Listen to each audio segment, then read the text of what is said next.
Bueno, bons días. Entón, imos comenzar esta xornada que de felicitar a iniciativa que tivo a sección de pensamento en dedicarlle a unha autora tan fascinante como é Simone Weil, que é desos autores que non se poden ler sen máis.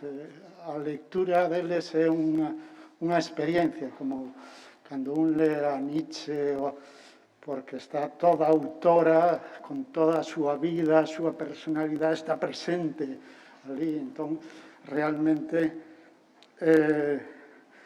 todo un casi trance de lectura cando un se afronta a Simone Weil. Entonces, enhoraboa, parabéns á sección de pensamento por esta iniciativa. Ben, e comenzamos precisamente cunha gran especialista en Simone Weil. Simone Weil e en outras autoras, en Zambrano, en Arendt, en fin, que é Rosa Rius e Gatell. Como estas presentacións serven tamén para pagar deudas intelectuais, eu non coñecía persoalmente a Rosa Rius, pero sí, claro, a sigo desde hai tempo, desde que lín un traballo, cando estaba traballando sobre Zambrano e Simone Weil, lín un traballo dela, un artigo que me impresionou, do mellor que hai sobre o asunto, que era precisamente sobre a relación entre Zambrano e Simone Weil, que chegaron a coñecerse en circunstancias moi efímeras, pero que tiven aí a impresión de que este é o tipo de traballo que hai que facer cando se enfrenta un cunha cuestión dese tipo, porque estaba realmente todo o que se podía manexar nese momento para establecer unha hipótesis verosímil, razonable sobre algo que estaba tan entre tinieblas, ¿no? Esa relación me pareció impresionante. Entonces, desde que lín ese traballo, pues xa seguín a obra de Rosa Rius. Bueno, ela é profesora honoraria na Universidade de Barcelona. E só é destacar no seu currículum que traballou, que investigou, sigue a investigar, dous grandes campos. Un, o pensamento do Renacemento, non? Que, bueno, claro, iso é un océano, non? E outro, o pensamento das mulleres, non necesariamente o pensamento feminista, que, claro, lóxicamente ten un lado que o feminismo, un lado máis que un lado, unha dimensión fundamental, pero o pensamento das mulleres, non? Entón, se un revisa toda a súa obra, ve que vai canalizada lóxicamente en estes dos grandes campos. Por citar o primeiro, non é moi conocido, porque aquí non chegou moito a unha edición del Príncipe, que foi a primeira traducción, parece ser que é a primeira, non? Que se fixo posiblemente no século XVII da obra de Maquiavelo, non? Que sempre tamén é unha obra cuya circulación foi sometida a mil avatares, pero non entro dentro agora. E sobre o campo das mulleres, bueno, as súas edicións, a coordinación de obras, os seus artigos son moi numerosos. Vou destacar algúns sobre la guerra y la violencia en el discurso femenino, donde aparecen, como en tantas otras, entre outras, estas tres autoras, Arendt, Weil, Zambrano. Outras, non? Yourcenar, Wharton, Virginia Woolf, outras, pero estas tres autoras, Zambrano, Arendt, Weil, son autoras que Rosa Rius sempre focalizou, sempre estuvo moi atenta a toda a súa produción. Pensadoras do século XX, que é unha obra que fai con unha autora que coñecemos aquí, Fina Virulés, non? Tamén volve sobre esta e outras autoras. Se citara, por exemplo, unha delas é Vespalov, que non é unha autora moi coñecida, pero que Rosa Ríos sí se encargou de dar a coñecer non só en edicións e artigos, e destacaría unha edición da súa obra moi significativa, que é de La Ilíada, que é un ensayo de Vespalov sobre esta obra, a obra de Homero, que curiosamente é unha obra que une claramente a Bale, que ten un traballo sobre a día impresionante, non unha obra moi corta, pero impresionante. Todo o mundo sabe que Aren manexa continuamente a Ilíada no seu pensamento político, na súa configuración da idea da polis griega, e a Zambrano, claro. Outra obra destacable son lecturas de Simone Weil, que coordina con Fina Virulés tamén, e que, bueno, foi fruto da organización de un congreso precisamente sobre Simone Weil en Barcelona, que fixo este seminario, el Seminario de Filosofía e Génere, que é un seminario moi coñecido porque reúne a autoras que son fundamentales para coñecer a obra destas citadas, non? E ese seminario organizaba este congreso, e o resultado dese congreso, esta obra na que participa, por certo, Emilia Bea, que é unha das ponentes tamén na obra de hoy. E logo ten tamén un traballo sobre Remedios Varo, unha pintora surrealista non moi coñecida, que logo morre no exilio en México, e que, bueno, é mérito de Rosa Ríos dala a coñecer. Bueno, estes son algunos de los traballos que Rosa Ríos nos ha dado, e que é de agradecer por unha labor tan enorme. Non fago alusión aos artigos porque son moi numerosos, pero digamos que siguen esta senda que acabo de sinalar. Buenos días, muchísimas gracias. No sé por dónde empezar con las gracias. Las gracias normalmente son un gesto formal. Yo quisiera deciros que para mí no es un gesto formal. En principio, gracias al Consello da Cultura Galega por lo que ha significado durante este tiempo de preparación. Escribí hace muy poquito a Celia Pereira, que para mí hace unos días era solo un nombre y unos correos, y le escribía que esta historia, es decir, este 9 de noviembre, empezó hace un poco más de medio año, cuando recibí un correo invitándome. Entonces, durante todo este tiempo, todas estas preparaciones que vas haciendo, lo cual no significa que estés solo dedicada a eso, pero lo tienes presente. Con lo cual, gracias a quien ha propiciado este encuentro. Gracias a Celia, gracias a las personas que estáis aquí. Gracias a Jorge por esta presentación, y espero y deseo que lo que podamos compartir aquí sirva realmente para dar un pasito más, para conocer a esta autora fascinante, como decía Jorge, e importantísima, a mí me parece. Vamos a ver. Yo comenzaré refiriéndome a unas palabras de la cuidada presentación del programa de esta jornada. Perdón, a ver. Bien, que confirman la pertinencia de nuestro encuentro. Allí leo los análisis, dice, las creaciones e incluso el propio nombre de muchas de las mujeres que han ideado mundos y generado pensamiento original son a menudo reconocidos y desconocidos para un amplio sector de público. Me gustaría introducir o aportar un ejemplo de ello relacionado con la protagonista de nuestra jornada, un ejemplo relacionado con su nombre. Cuando la exministra francesa Simone Weil, con una sola V, una adolescente judía en Auschwitz, pues cuando hace 3 años, en 2018, fue enterrada en el Panteón de París, en julio del 2018, yo recibí muchos correos, muchos mensajes, como dándome la enhorabuena, pero no la enhorabuena a mí, sino que Simone Weil por fin estaba en el Panteón. Claro, quien me lo envió no solo eran personas amigas, conocidas, también de 2 instituciones, lo cual quiere decir que en 2018 todavía para según qué personas había una cierta confusión, con lo cual me parece importante pues este encuentro y todos los que podamos hacer para ir dándole este nombre, para ir viendo cómo esta autora todavía nos dice muchas cosas y todavía podemos pensar con ella.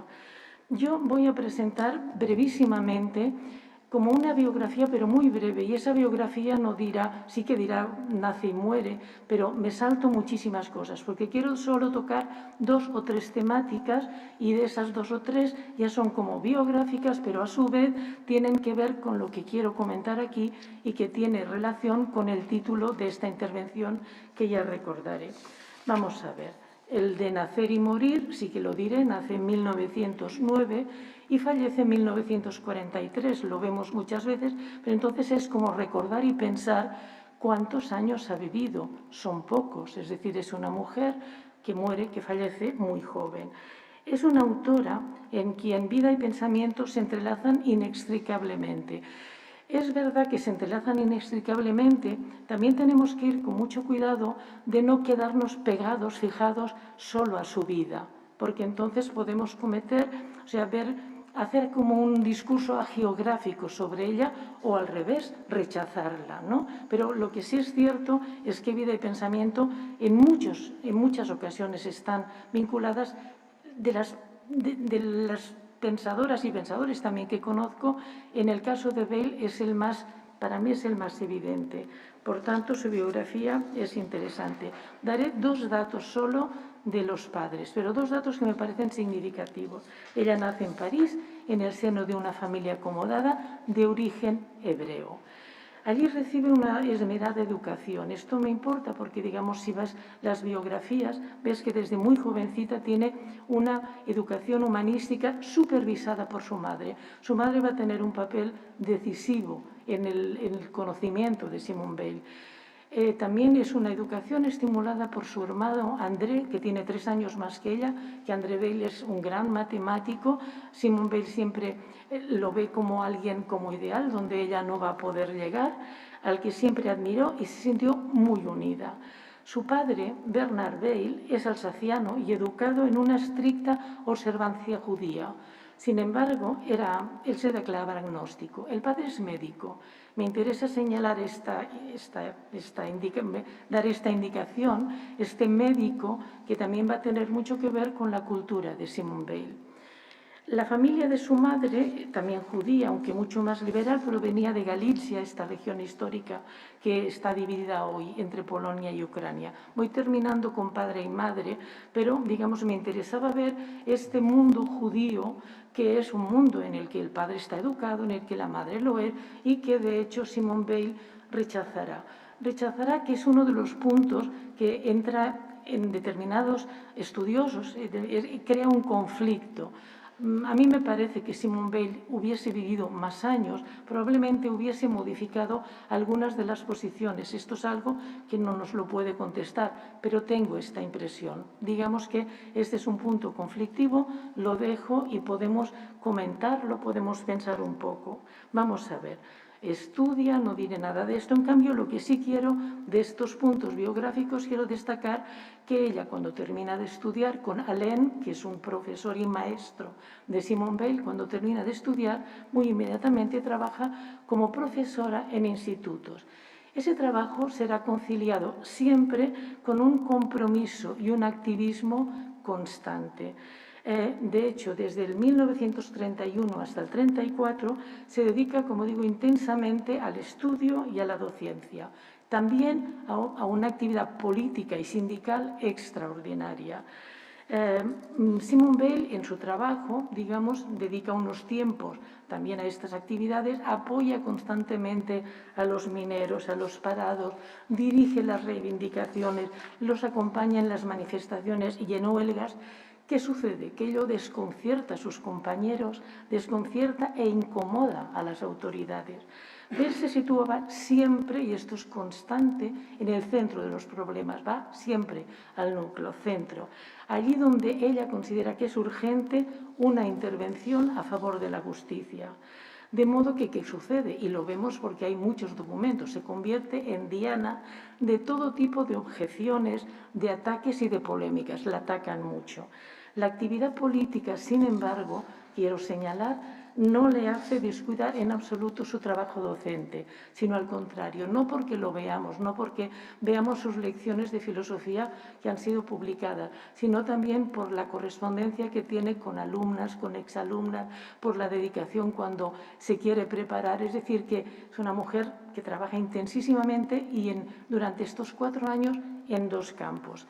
En estos 4 años hay un momento impresionante, que es el verano de 1932. Pensemos el año, en 1932. ¿Qué hace Simone Weil? Simone Weil se va a Berlín, una ciudad que en estos momentos es una ciudad ya muy conflictiva y en la que ella percibe un violento antisemitismo.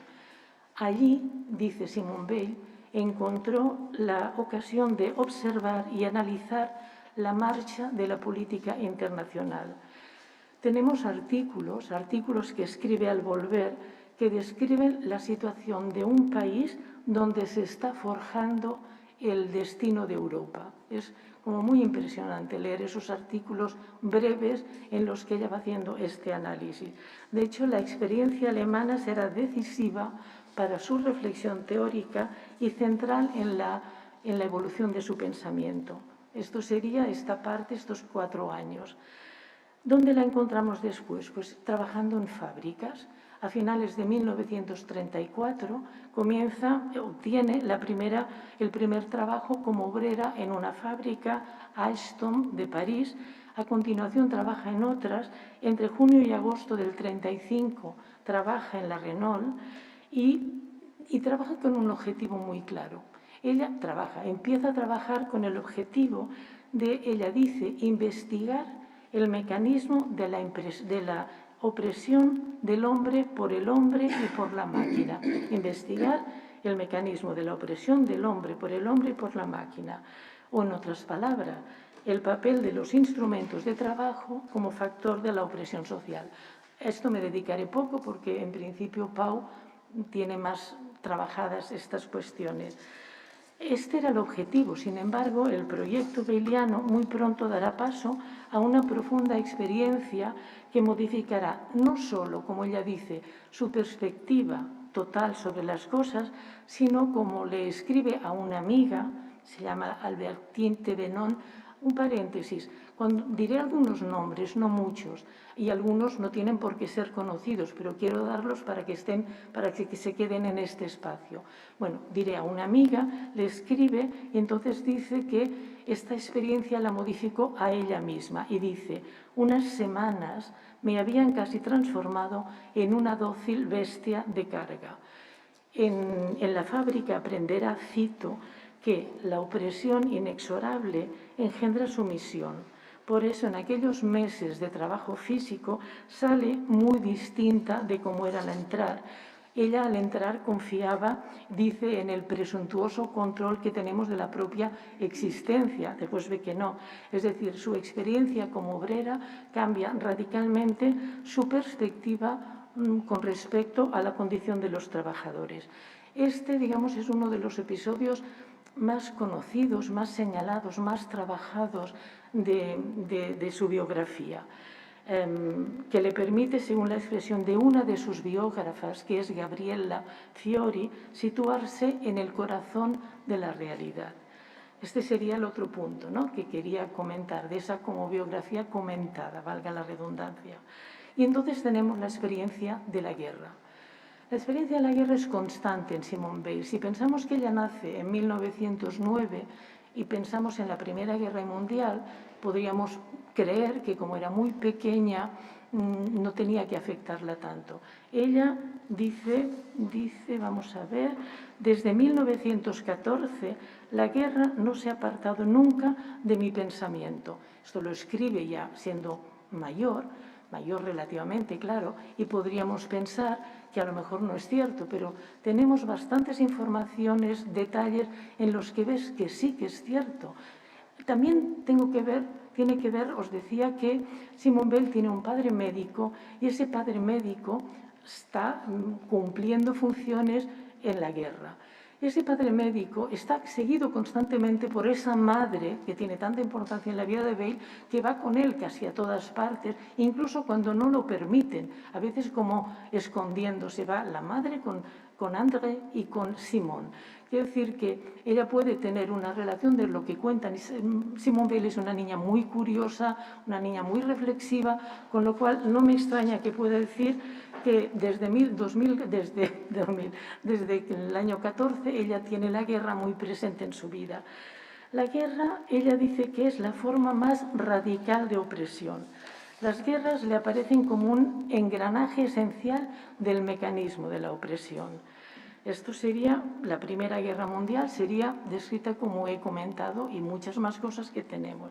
Entonces hay un momento importante también que es su participación decisiva en la Guerra Civil Española. Es breve, de hecho son apenas 2 meses, pero tiene un significado muy especial. Para hablar de la Guerra Civil, hay una carta que el otro día le decía a Pau, yo no puedo leer sin sentir como temblor. Y cuando, por ejemplo, hago ese ejercicio de pasarla en el ordenador, ya no diré a mano, que a mano todavía es más fuerte, pero es como que, bueno, que es muy impresionante, hasta el punto de que a mí pensé, pues en vez de hablar de Simone Bale, a lo mejor estaría bien solo leer la carta a Bernanos. Bernanos, que es un autor monárquico, desde otro lado, ella le escribe una carta. Entonces me gustaría leeros 2 o 3 fragmentos solo. Dice así: en julio de 1936 yo estaba en París.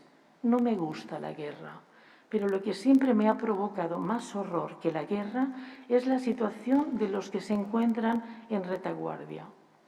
Cuando comprendí que a pesar de mis esfuerzos no podía dejar de participar moralmente en esa guerra, es decir, desear todos los días, a todas horas, la victoria de unos y la derrota de los otros, me dije que París era para mí la retaguardia. Entonces en la carta cuenta todo, cuenta cuando sale de París, cuando llega a Barcelona, cuando va a la columna de Urruti, va contando. Pero lo que es más impresionante o muy impresionante de la carta es ver cómo describe, cómo explica lo que ha vivido y lo que ha oído, lo que le han contado.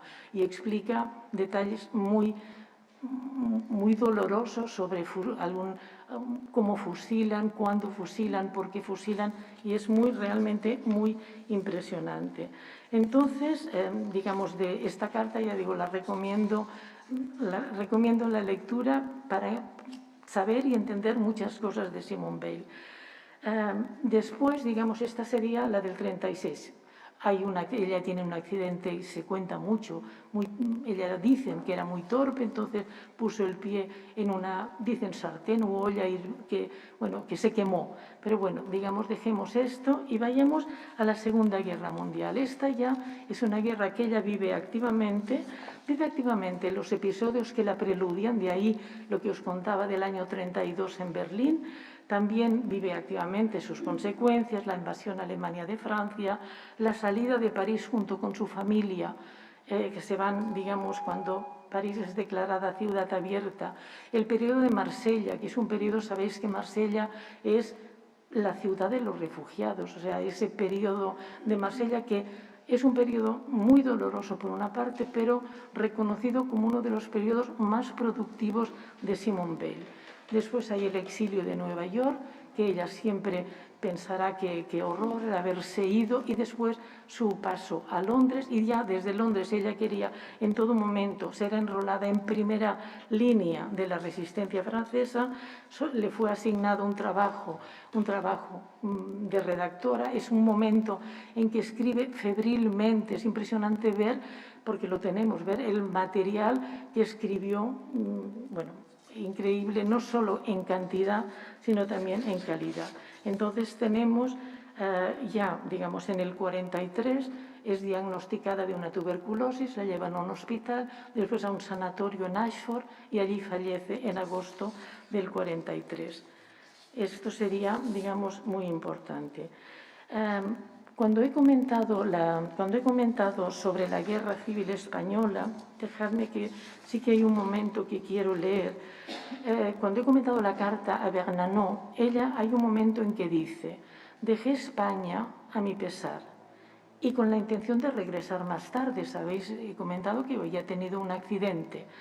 Voluntariamente no he hecho nada. No sentía ya ninguna necesidad interior de participar en una guerra que no era ya, como me había parecido al principio, una guerra de campesinos hambrientos contra propietarios terratenientes y un clero cómplice de los propietarios, sino una guerra entre Rusia, Alemania e Italia, con lo cual ya no regresó, dice, aquella ya no era la guerra en la que había sentido que debía participar.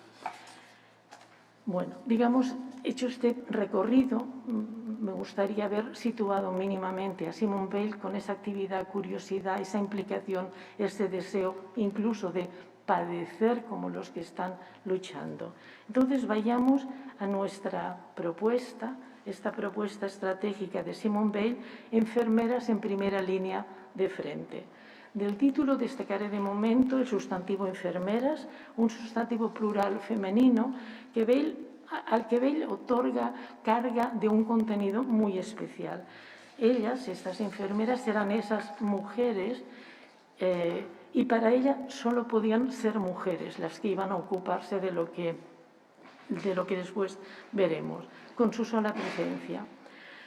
Pero vayamos por partes. Simone Weil muchas veces se nos pregunta, no se reconoce como una feminista acérrima ni tan solo feminista, tampoco ha sido reconocida como tal.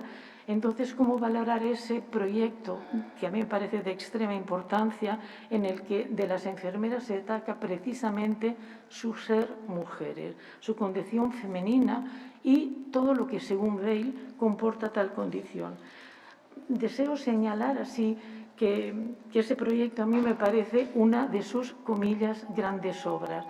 Me lo parece, no porque ella lo presentase así, porque para ella hablaba de su gran obra como una obra que se titula Las reflexiones sobre las causas de la libertad y de la opresión social. Ella consideraba que era su obra principal, pero después, ya en Londres, redactó Echar raíces, y esta última, que es una obra que dejó inacabada, se refería en los siguientes términos, en una carta que envió a sus padres. 3 meses antes de morir: he hecho una segunda, comillas, gran obra, o más bien estoy en ello, porque aún no está terminada. Es decir, que ella la consideraba así. El proyecto para la formación de enfermeras es muy breve. Me ha gustado cuando Javier ha hablado de la Ilíada o el poema de la fuerza como muy breve, pero importante, porque pienso, mira, este también es muy breve. Ha sido menos atendido tradicionalmente por los estudios, pero me parece, repito, una de sus grandes obras. En ellas encontramos, por ejemplo, este sentimiento indómito de la responsabilidad personal, la necesidad constante de Simone Weil de crear puentes hacia el mundo de los otros, del otro, hacia sobre todo quienes le parece que están sufriendo. El proyecto representará, hasta la prematura desaparición de Simone Weil, una de sus principales preocupaciones intelectuales, no la única, pero sí principal. No me detendré en los entresijos de cuántos proyectos redactó, los cambios que pueden tener, cómo fue la traducción, esto es más, dedicaríamos tiempo y no vamos tanto al contenido, pero sí me gustaría señalar que tenemos suficiente material como para comprobar que desde el momento en que empieza a pensarlo, que casi siempre se dice que es en 1940, pero se observa que puede ser a partir de 1939 hasta que fallece, ella lo va teniendo como posibilidad de que esto pueda ser practicable. Vamos a ver, en este proyecto vemos como reunido y explicada la tensión que caracteriza su existencia filosófica, la relación necesaria para Simone Weil siempre entre pensamiento y acción. Es decir, eso que se piensa tiene que ser actuado, tiene que realizarse para ella. En este proyecto, repito, las mujeres desempeñan un papel decisivo, un papel fundamental, principal. Como hablamos de mujeres, me gustaría dar dos o tres detalles de algunas mujeres, también porque esto ha sido menos trabajado. A veces, como a Simone Weil la presentan o la representan como alguien como casi sin sexo, casi que desestima su sexo, me gustaría decir que, aunque en las obras principales no vemos muchos nombres de mujeres, la obra en general de Simone Weil está constelada de nombres de mujeres, mujeres anónimas, mujeres míticas, mujeres científicas, muchos etcétera. Con lo cual, aunque sea muy brevemente, me gustaría dar dos o tres indicaciones de retratos femeninos de Simone Weil. Me gustaría saber cómo vamos de tiempo. ¿Hasta qué hora tengo? Tenemos en general hasta las 12 menos cuarto. Vale. Voy tranquila de momento. Vale. Bien. En todo caso, como os decía, estas mujeres son evocadas, comentadas y descritas sin orden aparente, a veces muy brevemente, y como os digo, desde que era muy jovencita. Me detendré brevemente en dos heroínas griegas, Antígona y Electra, y en un personaje histórico contemporáneo, Rosa Luxemburgo, como digo, brevemente. En sus análisis, junto con los elementos trágicos, en el caso de Electra y Antígona, se aprecia la importancia que le da al amor, lo va destacando. También lo hará en el caso de Rosa Luxemburgo.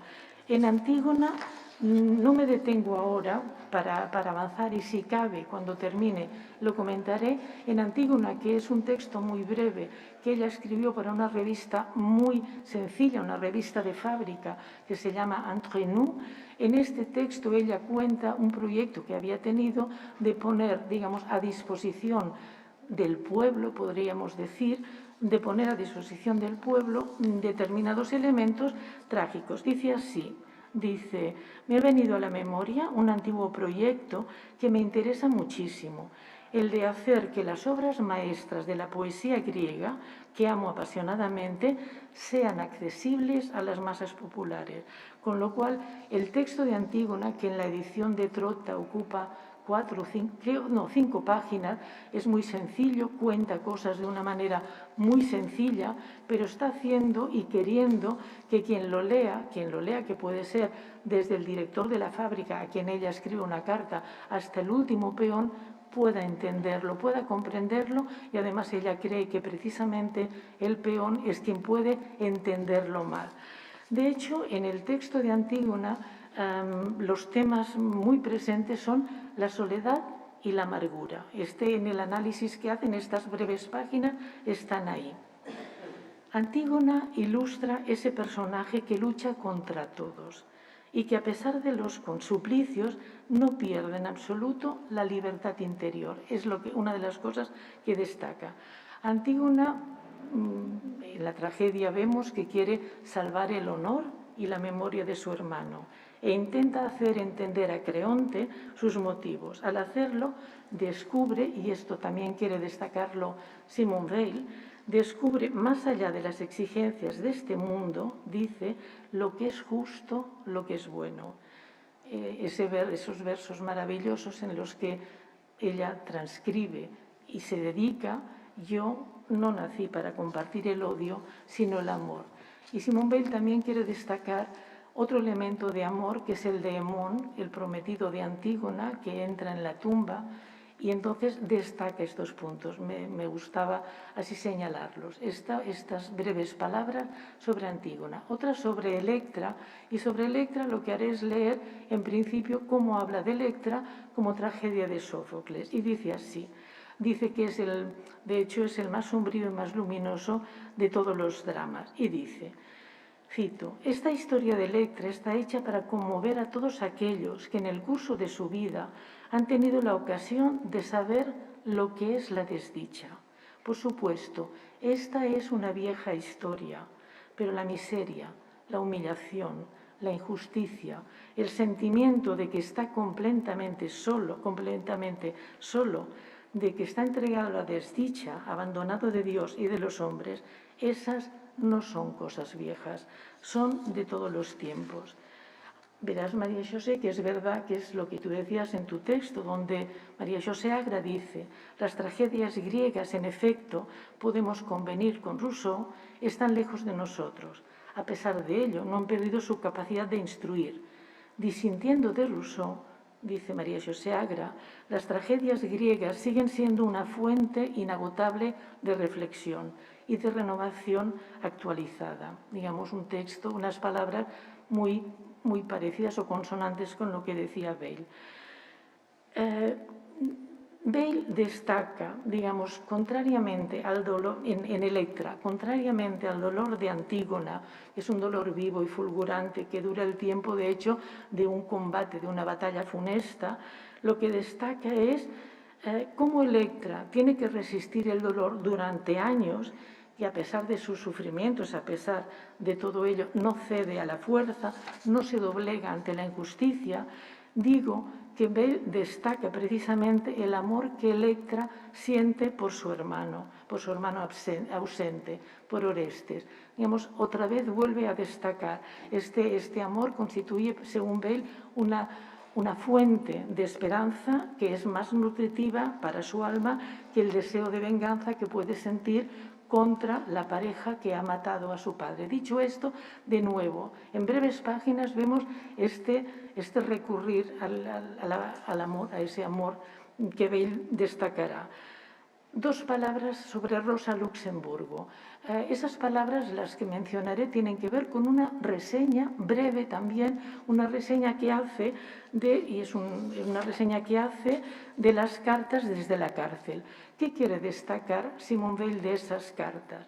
Esas cartas que están fechadas en distintos momentos, en distintas prisiones que escribió Rosa Luxemburgo. Pues Weil lo que va a hacer es perfila como un dibujo de Rosa Luxemburgo y va subrayando rasgos femeninos hacia los cuales ella irá tendiendo progresivamente. Del contenido, por ejemplo, destaca, cito, apenas habla Simone Weil hablando de las cartas, apenas hablan de otra cosa que de poesía, de flores, pájaros, amaneceres y crepúsculos, y exhalan una gran alegría de vivir. Cartas desde la cárcel, Y sigue, la vida de Rosa, su obra y muy particularmente estas cartas testimonian una aspiración de vida y no de muerte, de acción eficaz y no de sacrificio. Y la acción eficaz es algo fundamental para Bale, con lo cual esas cartas escritas desde la cárcel que exhalen esto es muy importante, con lo cual dice que la tristeza para Rosa, cuando digo Rosa es muy bonito ver que habla de ella con el nombre propio solo, digamos que va dirigiéndose como una cierta familiaridad. A lo largo de toda la reseña, Bale muestra una fascinación por esta mujer de luz que solo se obedece plenamente a sí misma. Y entonces dice, termina la reseña con las siguientes palabras: Rosa no sacaba su alegría y su piadoso amor por la vida y el mundo de esperanzas engañosas. Las sacaba de su fuerza de alma y de espíritu. Por eso todavía hoy se puede seguir su ejemplo. Está claro que, de hecho, Simone Weil quiso seguir ese ejemplo, ¿no? Sacar esa fuerza, extraer fuerza del alma, del espíritu. Entonces, aquí tenemos estos puntos. Me ha costado escoger, porque había dos más, pero se han quedado en el escritorio del ordenador. Entonces, hay otras mujeres de luz que serán propuestas por Simone Weil, que serán esas enfermeras del proyecto, de ese proyecto de enfermeras de primera línea. Nos acercamos ahora a ese proyecto. Ese proyecto quedó precisamente como proyecto, no se pudo practicar. Entonces, fue considerado por casi todos los receptores como un proyecto inaceptable, impracticable. Podríamos preguntarnos, ¿lo era realmente? ¿Era realmente impracticable? A mí me parece que no. Pero bueno, veremos. En una carta que escribió desde Nueva York en 1942, cuando ella quería volver al continente, le escribió a su amigo y compañero de estudios Maurice Schumann, le confesaba sentirse muy desgraciada por el hecho de que el jefe del Comisariado del Interior, juzgara impracticable el proyecto que había enviado con anterioridad. Hay unas cuantas cartas en los últimos escritos de Londres, entonces ella le había enviado una carta con el proyecto, añado, que es el proyecto que se ha conservado. Esto que decía antes, que hay muchos entresijos de cuántos, envió muchas copias, ella quería que se realizase. Entonces, había enviado y está muy triste porque no se practica. A pesar de todo, escribía: no he perdido la esperanza, y estamos hablando en el 42, vuelvo, no he perdido la esperanza de que se realice algún día. Tanto es el sentimiento ya desde hace tiempo de que es algo que debe llevarse a cabo. ¿Cuál era el objetivo de ese proyecto? Simplificando al máximo, el proyecto se presentaba como contrapunto de las formaciones especiales hitlerianas de las SS. Simplificando al máximo, ¿no? Es un contrapunto de qué están haciendo las formaciones especiales de las SS. La misma Veil nos procura las principales informaciones sobre la génesis de este texto en una solicitud para ser admitida en Inglaterra. Ella, desde Marsella, en 1941, presenta una solicitud para ir a Inglaterra. En esta solicitud precisa que el proyecto había sido aprobado por un senador y dice que es un miembro de la Comisión del Ejército del Senado, que él mismo había hecho aprobar este proyecto por la comisión y lo había enviado un informe al Ministerio de Guerra. Vamos a ver, dicho esto, así como una cierta confusión, es como un argumento de autoridad. Ella, cuando en la petición, en esta solicitud del 41, cuenta que ha recibido como este beneplácito, de acuerdo, lo cuenta. Después también hay una información de si esto fue o no fue, de que no se han encontrado documentos, pero es igual. Esto que en la petición lo incorpora, en el proyecto será el primer punto. Como un proyecto he sido autorizada, vamos a ver. Entonces, digamos, hay distintos puntos de esta solicitud del 41 que serán recogidos con ligeras variaciones en el proyecto. Mencionaré solo uno. En la solicitud leemos que los pueblos germanos contemporáneos de Tácito, cuando combatían, cito, solían poner a una mujer, preferiblemente una joven, al frente de los combatientes para mantener la moral de los guerreros lo más alta posible. Esto en la solicitud. ¿Qué dice en el proyecto? Dice: los antiguos germanos, no cita Tácito aquí, los antiguos germanos, aquellas tribus seminómadas que los ejércitos romanos no pudieron jamás sojuzgar, habían reconocido el carácter exaltante de una presencia femenina en lo más duro del combate. Tenían la costumbre de poner a una joven rodeada de la élite de los jóvenes guerreros delante de las líneas. Concuerdo totalmente con Pau Mateu cuando señala la posible inspiración de la Germania de Tácito para la creación del proyecto. Como señala Pau, dado que Veil cita esta obra en un artículo que comenzó a escribir después de la invasión de Praga, 1939, es posible que se inspirase en ella para idear el proyecto de enfermeras y para destacar, estas son palabras de Pau, la feminidad de este cuerpo como una cualidad importante. Voy diciendo que lo dice Pau, y es verdad que lo dice Pau, pero esto del buscar en un documento que ya lo ha dicho, es como decir, qué rabia, ¿no? Porque pensaba que lo había como pensado yo, pero no, él lo piensa y lo dice bien, y ahí está posible, creo que sí, inspiración. Casi al comienzo del proyecto, Veil especifica lo siguiente: después de ese argumento de autoridad casi de ejército y de senado, después habrá otro argumento al que mencionaré dentro de un ratito, Veil especifica que dicho proyecto concierne, cuenta así, a la constitución de una formación especial de enfermeras de primera línea. Esta formación, dice Veil, que va a ser muy móvil y debería en principio encontrarse en los lugares más peligrosos para prestar primera ayuda en plena batalla. En esos lugares de máximo peligro, su función, dice Veil, no será matar, sino socorrer a heridos y moribundos. Para Veil, el amor, aunque infinitamente frágil ante la fuerza, será una manera de plantear otro heroísmo, un heroísmo diametralmente opuesto a la, por así decir, virilidad aristocrática tradicional. Para empezar la experiencia, Bell dice que considera suficiente, cito, un pequeño núcleo de 10 o incluso menos, y se podría empezar en un plazo tan corto como se quiera, pues la preparación necesaria es casi nula.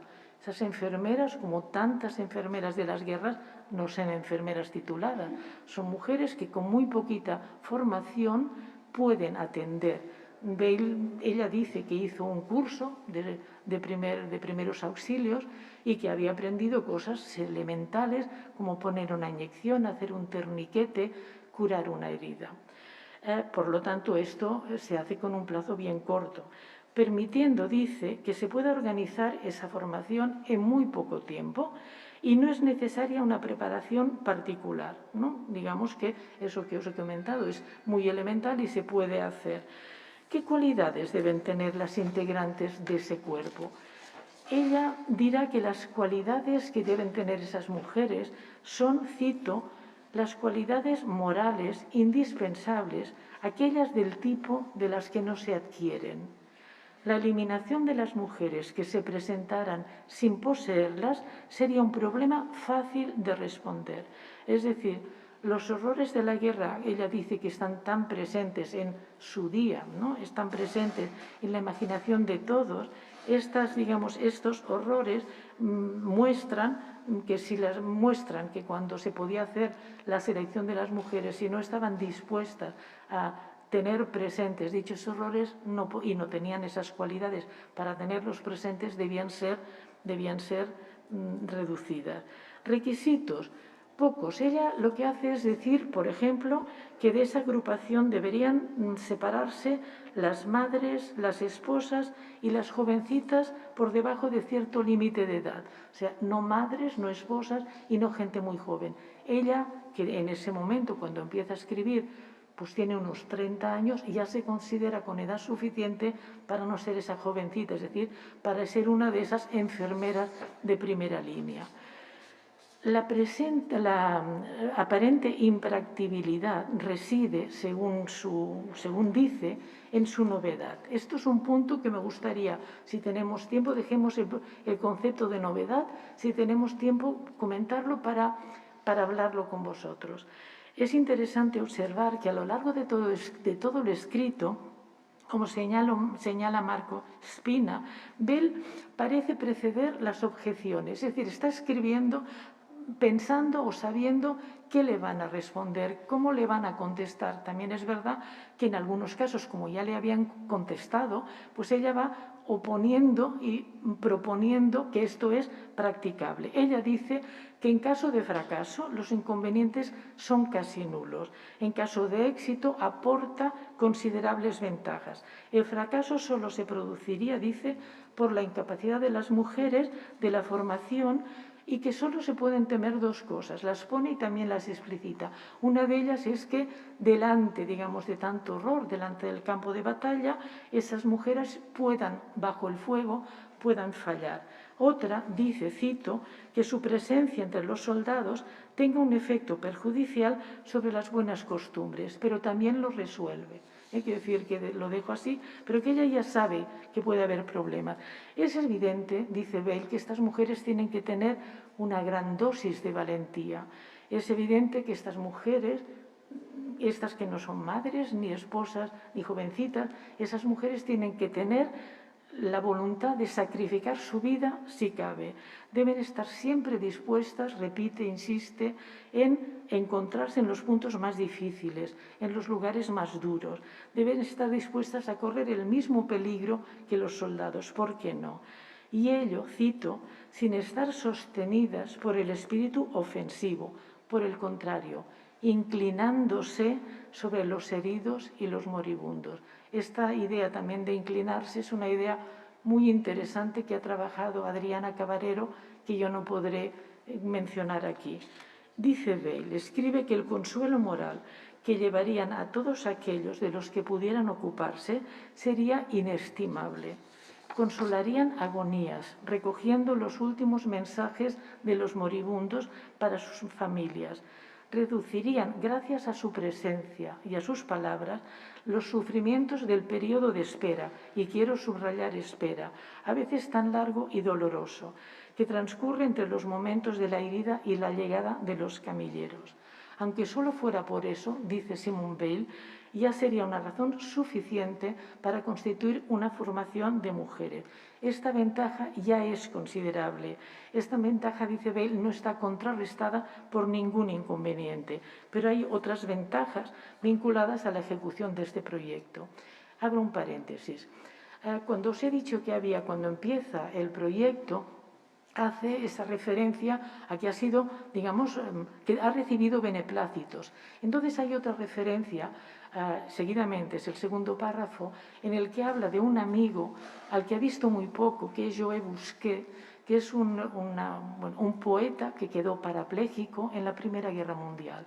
Entonces ella tiene una larguísima conversación de una noche entera, que va a Carcassonne a verlo, y después hay una correspondencia. Entonces este es un personaje, es un autor que le da también el beneplácito. Han tenido conversación, han tenido correspondencia, y ella le ha preguntado qué le parece su proyecto.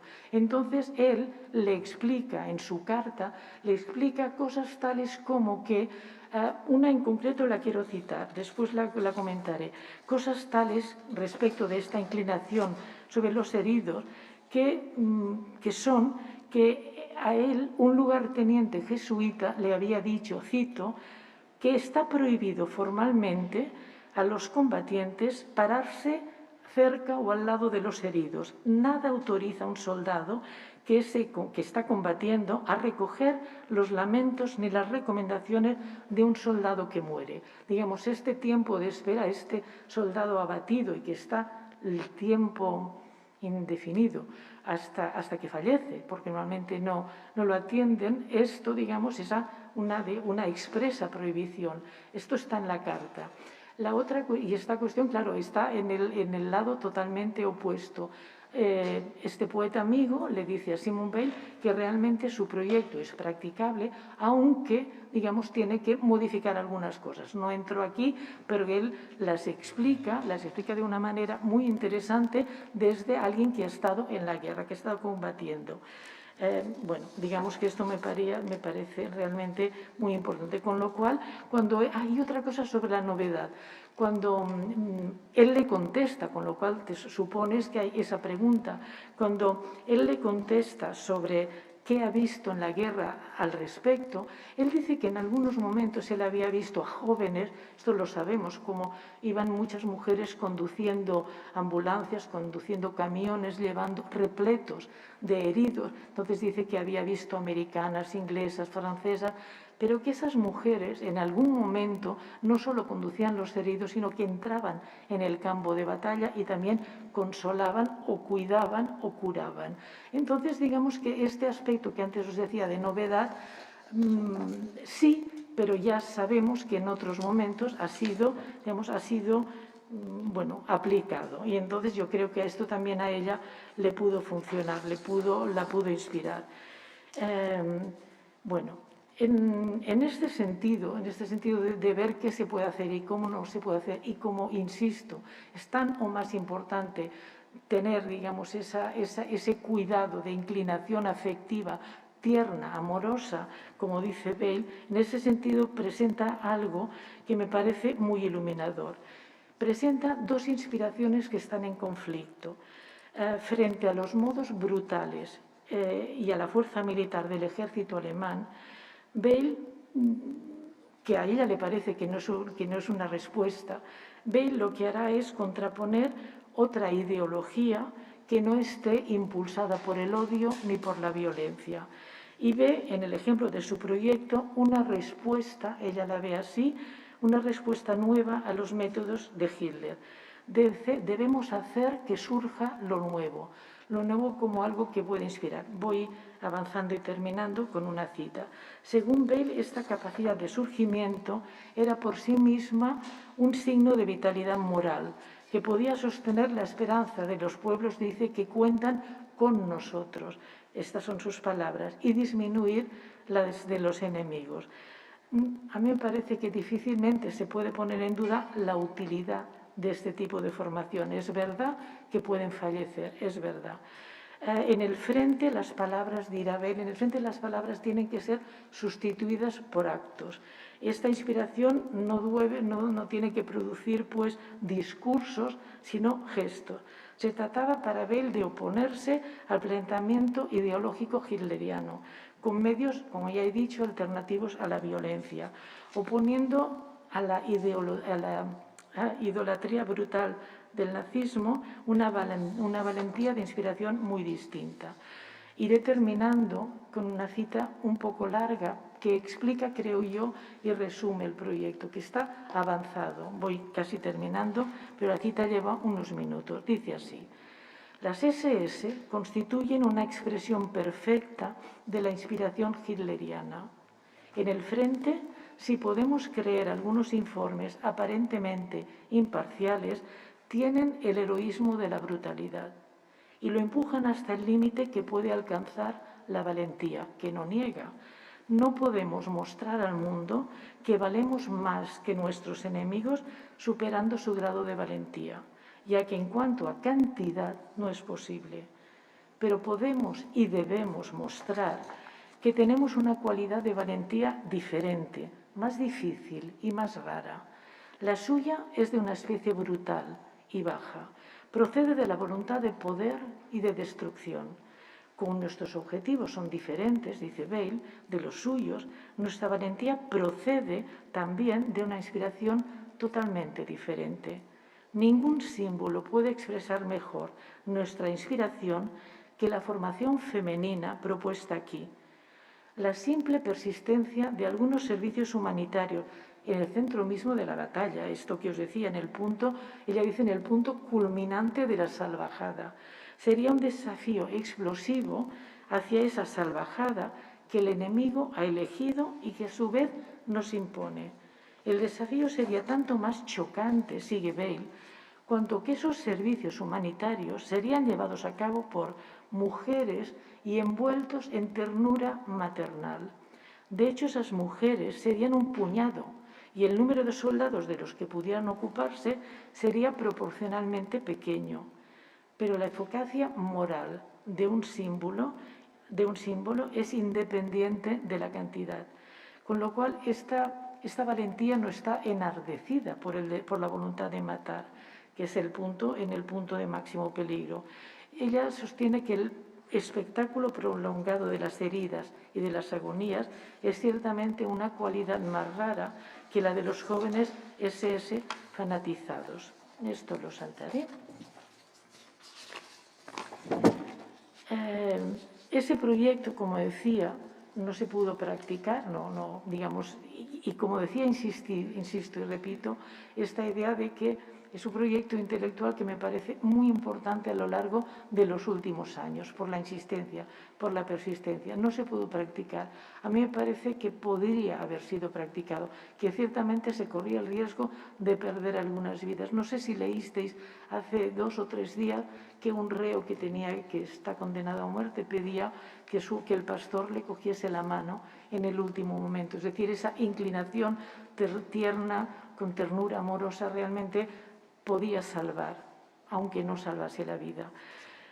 Simone Weil no pudo verlo practicado. Ella también, en una de sus últimas cartas, ahora sí que termino, en una de sus últimas cartas decía: tengo una especie de certeza interior creciente de que hay en mí un depósito de oro puro que es para transmitirlo, pero la experiencia y la observación de mis contemporáneos me persuaden cada vez más de que no hay nadie para recibirlo. Es un bloque macizo. Lo que se añade hace bloque con el resto. A medida que crece el bloque deviene más compacto. No puedo distribuirlo en trocitos pequeños. A mí me parece que si sus contemporáneos no pudieron recibir ese depósito de oro puro, escuchándola, leyéndola, reflexionando con ella, seguramente podremos recibir alguno de esos mensajes. No estoy de acuerdo con ella en que lo que se hace bloque y que no puede distribuirlo en trocitos pequeños, porque a lo mejor un trocito pequeño es algunas de las exposiciones que compartiremos aquí y pueden ir llegando. A mí me parece que la necesidad y la pertinencia de reflexionar sobre Simone Weil, de reflexionar con Simone Weil, es realmente importante, necesario, y aquí termina lo que he preparado para esta conferencia.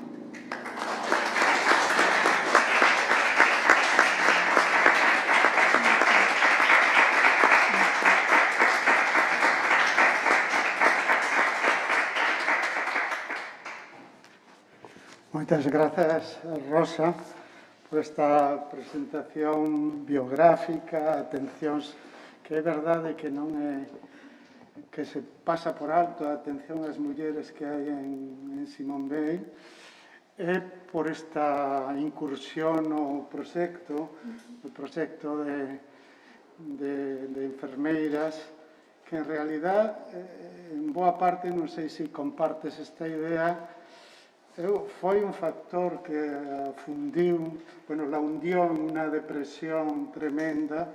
Yo no sé si con la enfermedad también fue una de las causas que pesó definitivamente en su final, porque la destrozó el que no fuera admitida este proyecto. Bueno, muy bien, interesante.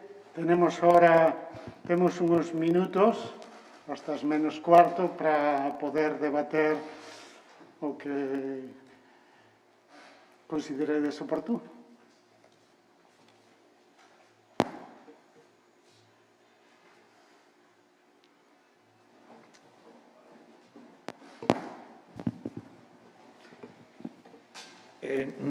Hola, muchas gracias por la exposición. Bueno, voy a hablar en castellano porque lo que quiero hacer es una pregunta muy precisa. No conocía nada de este proyecto de las enfermeras en primera línea de frente, pero sí me parece que en él aparece, no sé si compartes o discrepas de lo que voy a decir, algo que advierto en otros aspectos de otros textos, ¿no? Que es que al final hay una concepción de la feminidad que efectivamente contradice mucho, ¿no?, el discurso de la igualdad del feminismo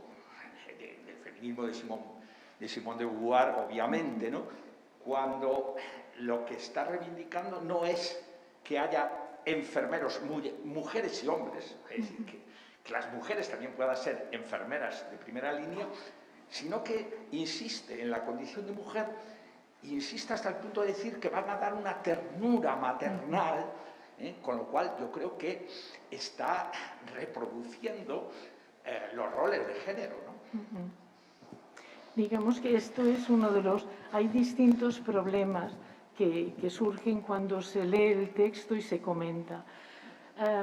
Ella realmente, yo ahora no le enmendaré la plana, muchas gracias por la pregunta, no le enmendaré la plana Weil, ella habla de mujeres, ciertamente ese hablar de mujeres es considerar una cierta parte de lo femenino que está hoy en día cada vez más, está como más en discusión. Lo que es cierto es que ella lo que va a destacar es como ese depósito que tradicionalmente las mujeres han tenido respecto del cuidado. Es verdad que en estos momentos cada vez más podemos considerar que hay no solo enfermeros, que como se ha visto en la reciente crisis, sino personas que tenemos muy cerca que tienen ese cuidado, llamemos femenino, como pueden ser personas que yo conozco y que están aquí, y como pueden ser, por ejemplo, y hablando del Renacimiento, un autor como San Juan de la Cruz. Es decir, hay mucha feminidad en distintos hombres.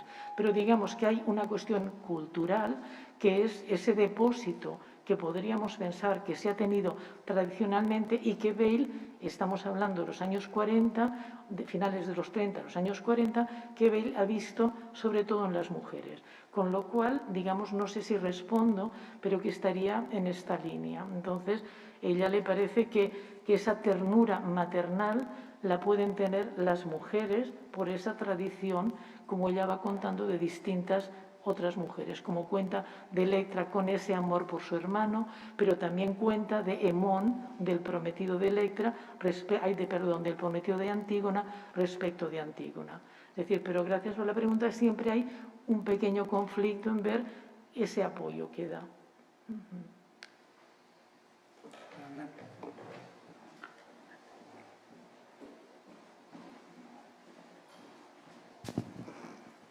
Sí, a raíz de esta pregunta, creo que una de las razones de que haga un cuerpo de enfermeras, digamos, puede ser precisamente la exclusión de las mujeres del ámbito de la guerra, que se puede ver como una contrapartida, no solamente porque recurra a los valores, que también, porque está vinculado con lo que ella está defendiendo, ¿no?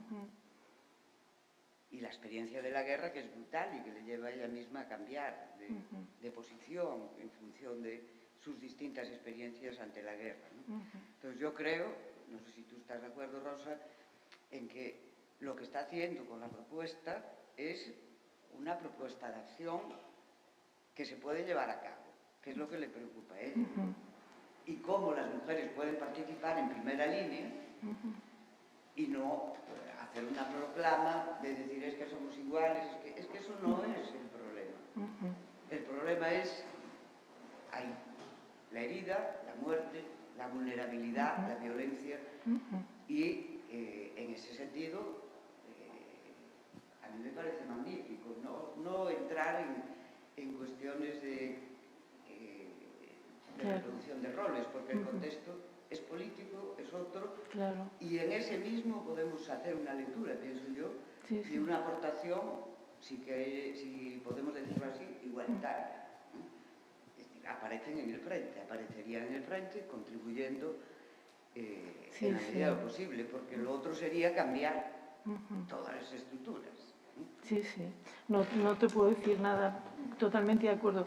La cuestión es, como has comenzado diciendo, que realmente eso, que ya sabemos que durante las guerras las mujeres ocuparon unos lugares y que después volvieron como para atrás, ¿no? En este caso, ella lo propone, claro, lo propone como ella dice, como motivo de inspiración. Claro, en este caso concreto, podría, como decía él, podría pues haber considerado que también puede haber algún enfermero, pero como tú dices, ella considera que esa disposición, hasta donde ella sabe, en el momento que sabe, tiene, y es un honor, por así decirlo, que lo tengan esas mujeres dispuestas a morir, como están dispuestos a morir distintos combatientes, por así decirlo.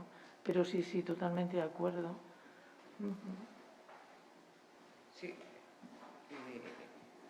Me gustaría, porque xa que te temos aquí, explotarte un pouco, que nos explicaras o que nos formularas las ideas principales sobre esa experiencia que ella tiene de la guerra y que la lleva a pensar en la opresión, ¿no? Y sobre todo un poco esa idea que tú trabajaste mucho con el poema, la fuerza del poema de la Ilíada, de violencia, fuerza, opresión, ¿no? Que creo que nos puedes ilustrar bastante sobre eso. No, va bien, digamos, cuando escogí estos 3 puntos tan breves, ¿no?, para hablar de su biografía, que hay más, porque a lo mejor si te dedicas solo, por ejemplo, a todo lo que son sus luchas sindicales, también da para ver otras propuestas, pero en realidad cuando vas leyendo sobre lo que dice sobre la guerra y lo que dice de la experiencia de fábricas, cada vez lo ves como más vinculado, que uno explica a la otra. Con lo cual son horrores que había en aquel momento, que los hay ahora, que con lo cual sirven para poder pensar. Sí, sí.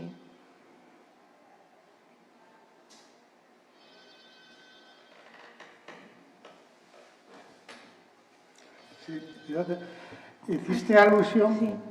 a la carta Bernanos, que Sí. efectivamente es realmente impresionante, Sí. ¿no? Como desde posiciones, como recordaste, tan distintas, Sí. ¿no? Un hombre conservador, católico, Sí. monárquico, que era Bernanos,